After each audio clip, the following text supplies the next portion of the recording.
The night Jonah's mother died, he was in the middle of making her a grilled cheese sandwich. That's the parts that never left him. Not the hospital, not the drive over, not the phone call from the night nurse that came at 11:47 p.m., while rain tapped against the kitchen window. What stayed with him was the bread, already browning in the pan, the butter starting to smoke at the edges, and him standing there for a full minute after he hung up, not moving, just staring at it like if he looked away, something else would disappear too. He turned off the burner, slid the pan to the back of the stove, and called his daughter. Jonah Whitfield was 51 years old, and he had been alone for 6 of them. His wife, Karen, quiet Karen, with her reading glasses always pushed up on her forehead, and her habit of leaving half-empty coffee mugs on every flat surface in the house, had passed of pancreatic cancer when their daughter Blythe was 19. That was the first loss. His mother's death was the second, and somewhere in between those two, Jonah had quietly lost most of what he thought he understood about how his life was supposed to go. He lived in a house that was too big for one person in Millbrook, Indiana, a mid-sized city that was neither charming enough to be quaint nor large enough to feel anonymous. He worked as a structural engineer for a regional firm downtown. He ate dinner, standing at the kitchen counter, more nights than he didn't. He was by most outward measures, fine, functioning, holding it together. Blythe called it, doing the Jonah thing, which meant keeping everything tightly managed, and never letting anyone close enough to see the cracks. She wasn't wrong. The morning after his mother passed, Jonah drove to the house on Clover Street, where he'd grown up. A tidy 2-story with white trim, and a garden his mother had tended for 40 years. And he sat in the driveway for 17 minutes before he could make himself go inside. He went through her papers alone, sorted her things alone, arranged the funeral with the kind of efficient business-like calm that made the woman at the funeral home say, "You're handling this so well," which was the saddest compliment anyone had ever given him. Blythe flew in from Denver. She stayed 5 days. She cried in the way Jonah couldn't, openly, messily, without embarrassment, and he was grateful one of them still knew how to do that. "You don't have to be okay, Dad," she told him on her last night, sitting across from him at the kitchen table with a mug of tea going cold between her hands. "I know," he said. She looked at him for a long moment. "Do you though?" He didn't answer. He refilled her tea instead. 3 weeks after the funeral, Jonah returned to work. The office was on the 4th floor of a glass building downtown, and he had a corner desk that looked out over the river. His colleagues were kind in that careful, slightly awkward way that people are kind when they don't know whether to mention the thing, or pretend it didn't happen. His boss, a broad-shouldered man named Ted, clapped him on the shoulder and said, "Good to have you back," and that was more or less the extent of it. There was a new woman on the 4th floor. He noticed her the way you notice something that's slightly out of place. Not with alarm, just with a low hum of attention. She was in the conference room when he walked past on his second day back, standing at the whiteboard with a blue marker, talking through something with 2 of the junior engineers. Mid-30s maybe, dark hair pulled back, speaking with the kind of precision that meant she knew exactly what she was talking about, and had very little patience for people who didn't. "That's Vera Stanton," said Phil from accounting, appearing at Jonah's shoulder in the way Phil always appeared, which was without warning and slightly too close. "She came on while you were out, project manager for the Hendricks contract. She's good, a little intense." Intense how? Phil considered this. Like she's running on 2 hours of sleep and 3 cups of coffee and still outworking everyone in the building.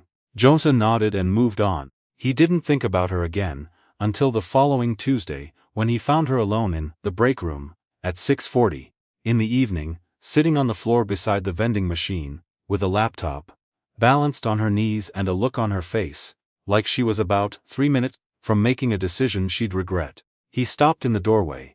"The outlet under the table is broken," she said without looking up. "This one works." He looked at the outlet beside the vending machine, then at her. "Long day?" he said. "Long month." She finally glanced up. Her eyes were dark and tired, and, despite everything, sharp. "You're the one who just came back, Jonah Whitfield." "That's me. I'm sorry about your mother." It was such a direct thing to say, no softening, no qualifying, just, "I'm sorry about your mother." Most people had spent 3 hours talking around it. "Thank you," he said, and meant it. He got his coffee from the machine, bad coffee, the kind that tasted vaguely of the plastic it came in. And he leaned against the counter and asked what she was working on. She told him. He asked a follow-up question.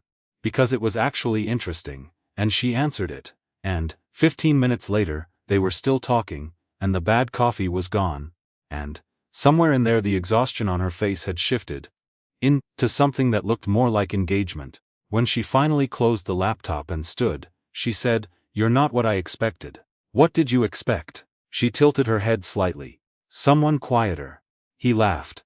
It was the first time he'd laughed in almost a month, and it felt strange in his chest, like a muscle that had gone too long without use. He learned things about Vera Stanton in pieces. The way you learn things about someone you see in small slices of ordinary time. She took her coffee black and her deadlines seriously. She grew up in Columbus, Ohio, the youngest of 4 kids, and her mother still called her every Sunday, and talked for 45 minutes without stopping. She had a way of listening to people. Really listening, not the kind where you're already formulating your response, that made you feel like what you were saying actually mattered. She had also, as it turned out, been raising a 7-year-old on her own for the past 3 years. He found that out on a Thursday afternoon, when he passed her desk and saw a drawing tacked to the edge of her monitor. Crayon on construction paper, a figure with brown hair and another shorter figure beside it, both with enormous round heads and stick arms, raised like they were celebrating something. "Who's that?" he asked. She looked at the drawing, and something in her expression changed, softened in a way he hadn't seen before. "That's me and my son," she said. "Tobias, he made it last week." "How old?" 7, going on 40. She paused. "His dad left when he was 4. It's been the 2 of us since then." She said it plainly, not with self-pity, not with bitterness, just as a fact about her life. Jonah looked at the drawing again. The 2 figures with their arms up, celebrating something, or maybe just existing, which, when you were doing it on your own, sometimes amounted to the same thing. "You're doing something hard," he said. "So are you," she said, and met his eyes. The Hendricks contract brought them into the same orbit more regularly after that. Joint presentations, back and forth on specs, the kind of close professional proximity that either creates friction or something else. With Vera, it was something else.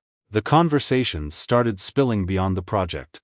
What they were reading, what their weeks looked like, small opinions on small things. He mentioned once, offhandedly, that he couldn't make himself cook a real meal anymore, that he'd been eating deli sandwiches for 2 months and couldn't seem to stop, and 2 days later she left a recipe card on his desk, handwritten, for a 1-pan chicken dish. At the bottom she'd written, "Even you can't mess this up."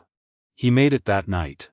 It was good. He stood at the stove and thought about the grilled cheese he'd never given his mother, and for the first time that thought didn't knock the wind out of him. It just sat there, like a stone you've learned to walk around. He texted Blythe and told her he'd cooked an actual dinner. She sent back, "Who are you and what have you done with my father? Then, also are you making friends, real ones, not Ted?" He stared at the phone for a second. He thought of Vera on the break room floor with her laptop. Her voice flat and direct. "I'm sorry about your mother." The crayon drawing with the raised arms, he typed back, "Working on it." In early March, the project hit a wall. A subcontractor filed a dispute over load calculations on the Hendricks site. The kind of dispute that, if it went sideways, could delay the timeline by months and expose the firm to liability. Vera was the one who caught the discrepancy in the original documentation. She brought it to Jonah because the structural sign-off carried his name, and she wanted him to see it before anyone else did. She came to his office and closed the door and put the file on his desk, and said, "I need you to look at this before I take it to Ted." He looked at it. It was not good. The numbers didn't align with what had been submitted. Not by a lot, but enough. And the timestamp on the original documentation meant that the error predated Vera's hire. It was on someone else's watch, on a project Jonah had signed off on before the funeral, before the leave, in the weeks when his mother was declining and he was driving back and forth to Clover Street and he hadn't slept more than 4 hours at a stretch. He sat back, put the file down, let the silence settle. "It's mine," he said. "I know," she said quietly. "I should have caught it, you were. I know what I was." He cut her off, not harshly, just firmly. "That doesn't fix it." She sat across from him, didn't try to soften it or rush past it. Just sat with him in the fact of it. Here's what I think, she said after a moment. We document the catch, we bring the correction to Ted together, and we front-load the fix before it becomes a legal issue. The contractor's dispute actually gives us cover to reopen the specs without it looking like an internal audit. He looked at her. You've done this before, he said. Not exactly this. A beat, but something like it. There was a version of Jonah who would have gone to Ted alone, shouldered the whole thing, managed it in isolation the way he managed everything. Instead, he said, walk me through what you're thinking. They stayed until nearly 8 o'clock. By the time they left the building, they had a plan, a timeline, and a draft memo ready to land on Ted's desk first thing in the morning. The night had turned cold, the parking lot was mostly empty.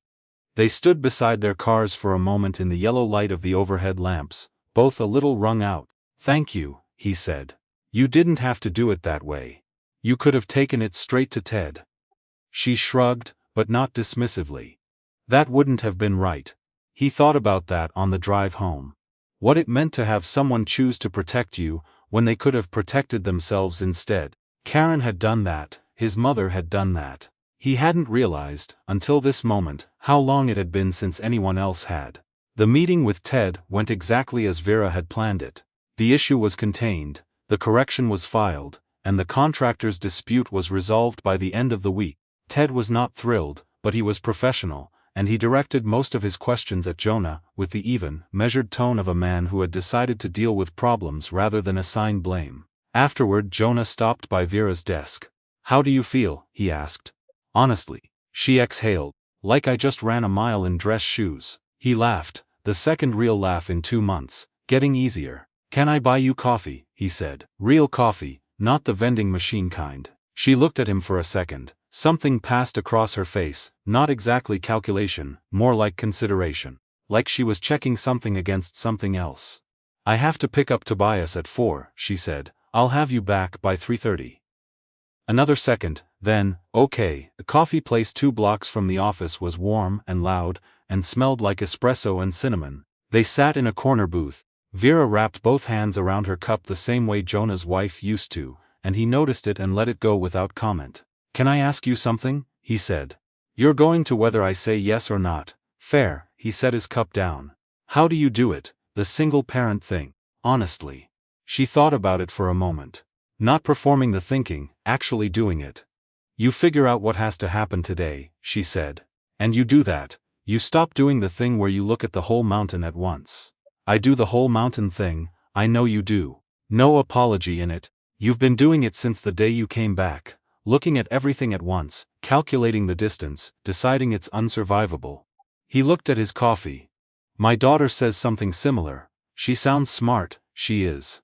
He paused. She says I do what she calls the Jonah thing, which is, managing from a distance, not letting people close enough to see the actual situation.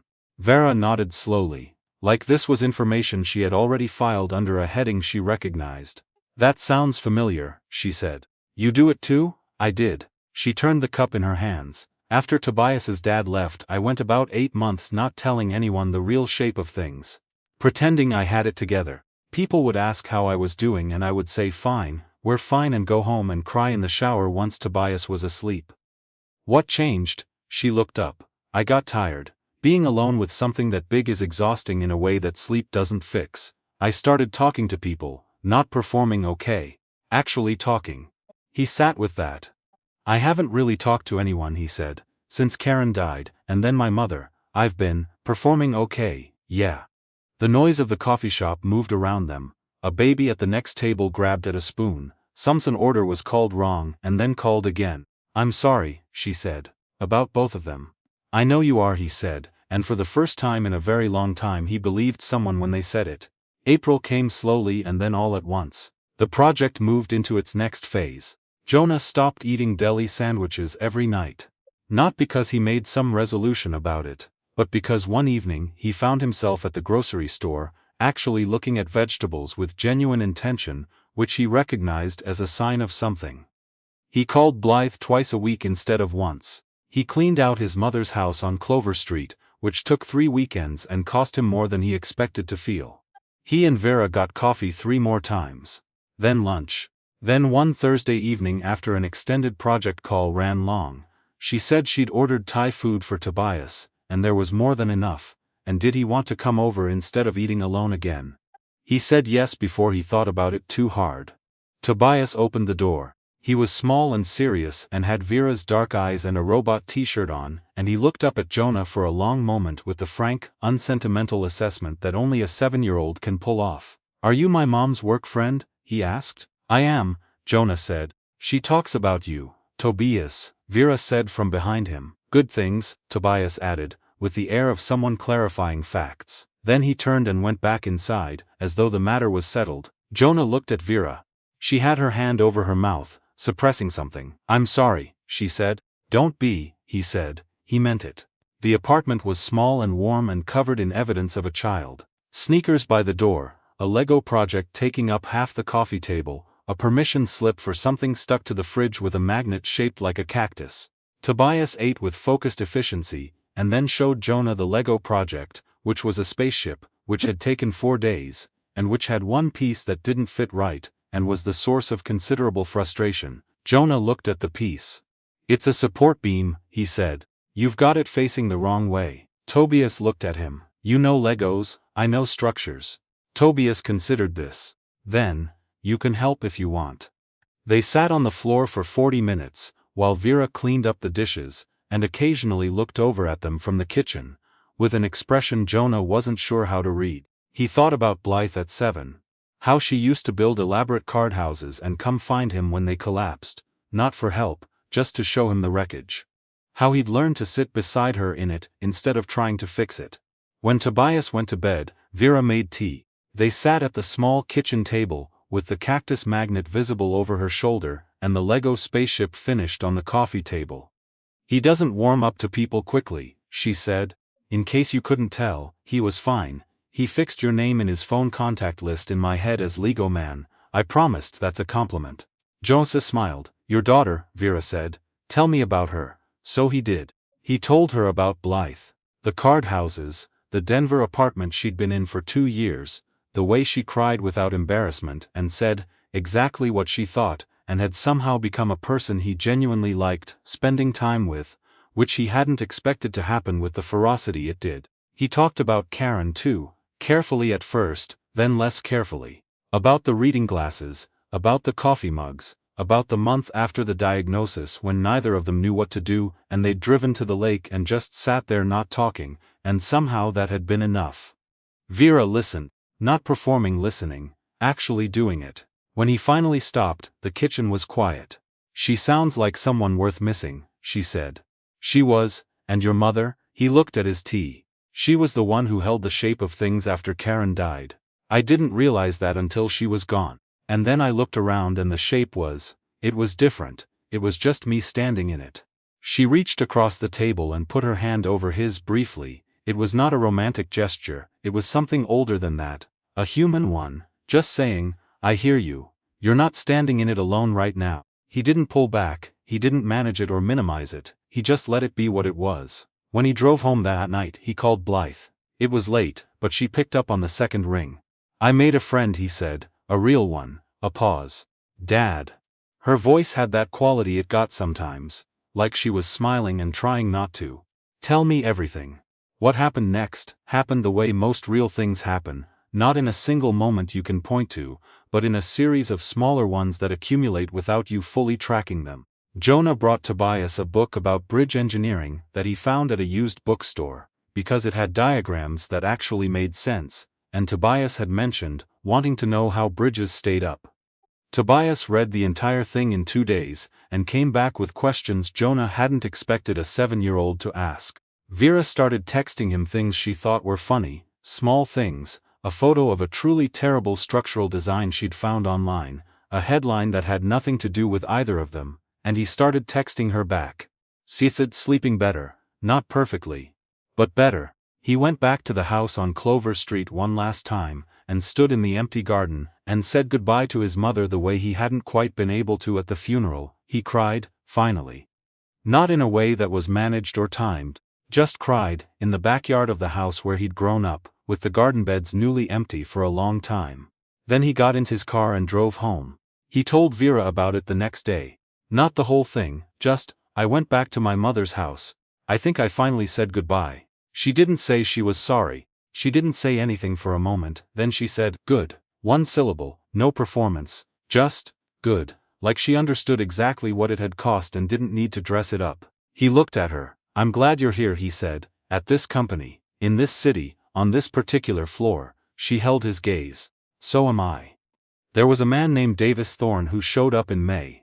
He was Vera's ex-husband's business partner. The one who had stayed in contact with her after the divorce, for reasons that became clearer over time, and were not, it turned out, benign. He came to the office one morning, without announcement, stood in the lobby and asked the receptionist to let Vera know he was there. Jonah happened to be near the front desk when this happened. Vera's face, when she came out and saw him, did something that Jonah recognized from the inside. The thing your face does when someone appears who belongs to a part of your life you've been working hard to leave behind. Davis, she said, evenly, revealing nothing. You're looking well, he said, with the ease of someone who believes charm is the same as goodwill. He glanced at Jonah. Who's this? A colleague, Vera said. Davis Thorne had the manner of a man who expected people to make room for him. He was well-dressed, handsome in a slightly overfinished way, and he spoke with the measured confidence of someone who had never been told no without it eventually being renegotiated. I just wanted to check in, he said. See how you and the boy are getting on. We're fine, Vera said. Thank you for stopping by.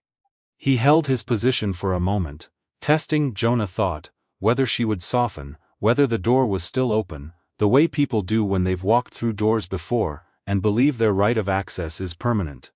Vera did not soften. I'll see you out, she said, and the sentence was a closed door all by itself. Jonah watched Davis Thorne recalibrate, nod, say something pleasant and meaningless, and leave. When Vera came back she walked past him without stopping. Don't, she said. He fell into step beside her. I wasn't going to say anything. You look. What kind of look?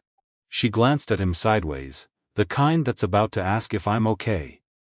Are you? Yes, a beat. He comes around every few months, testing to see if I've gotten tired enough to let him back into our orbit. I haven't. Another beat.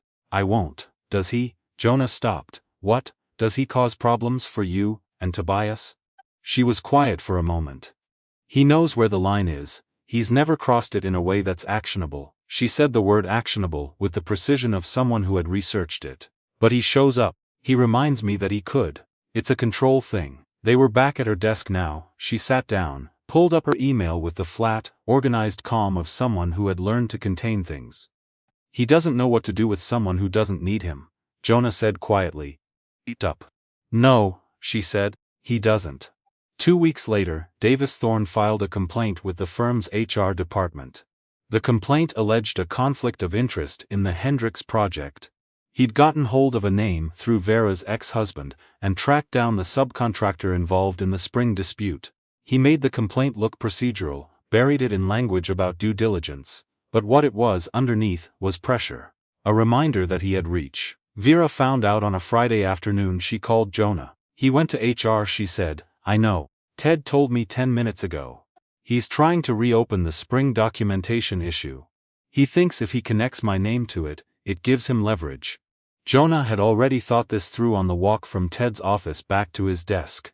The correction was documented. We filed everything through proper channels. The timeline's clean. It's not about the timeline, it's about association. He wants me to look like a liability. You're not a liability, I know that. Her voice was steady. But if the firm starts wondering, Vera, he cut her off, not unkindly, I'm going to tell Ted exactly what this is. Not speculation, fact. I know the timeline, I have the records, and I know what Dave says. Let me do this. A pause. You don't have to. I know I don't. Another pause. Then, okay. He went back to Ted that afternoon. He laid it out clearly, the chronology, the correction, the distance between Vera's actions and the original discrepancy. He also, carefully, named what he believed was happening. A personal party using procedural language to apply pressure on an employee, with the intent of harming her standing at the firm. He did not raise his voice, he did not overstate, he simply made the shape of the thing visible. Ted listened. He had a way of going very still when he was actually thinking, which Jonah had learned to recognize as a good sign. You're confident in this, Ted said. Completely. Ted picked up the file. I'll look into it. The complaint was dismissed the following week. Davis Thorne did not come back. When Vera found out, she didn't cry, she didn't effuse. She walked into Jonah's office, stood in the doorway for a moment, and said, "Ted told me." "Good," he said. She crossed the room and sat across from him. She looked tired in the way that follows long tension releasing, not exhausted, just emptied out and relieved. "Why did you do that?" she said. "You could have let it play out. It would have cleared on its own." "Maybe," he said, "but it would have cost you time and energy and peace of mind, and it wasn't going to clear cleanly on its own. There were enough ambiguities that someone could have decided to read them the wrong way. So you went and made them unambiguous." "I went and told the truth." He paused. "Someone did that for me once. When things were unclear, and it would have been easier to stay out of it." She was looking at him with the particular attention she gave to things that mattered. "Is this the part where this becomes something?" she said. The question was direct and unadorned, the way all her questions were. Not coy, not sideways. Just, is this the part where this becomes something? He thought about Karen in the car beside the lake, about Blythe and the card houses, about Tobias and the Lego spaceship and the piece that was facing the wrong way, about his mother's garden on Clover Street, empty now, and the way grief makes you realize that the people who held the shape of your life were doing it all along, quietly, without announcing it. "I think it might be," he said. She looked at him for another moment. "Tobias calls you Lego man," she said. "I know. He doesn't give people names he likes." "I know that too." She stood. She had a meeting in 8 minutes. She always knew exactly how much time she had. At the door she paused. "Come to dinner on Sunday," she said. "Tobias wants to show you what he built with the bridge book. Apparently there's a suspension bridge situation on the kitchen table that has structural concerns. I'll bring my expertise." "Please do." She almost smiled. "Bring food too. Neither of us is cooking." After she left, Jonah sat for a moment in the particular quiet of an office in late afternoon, light falling sideways through the window, the city going on below. He picked up his phone and called Blythe. "It's becoming something," he said. "A beat, then, Dad." He laughed. "A real one. The full kind, the kind that didn't feel strange in his chest anymore." "Tell me everything," she said. And for the first time in 6 years he actually did.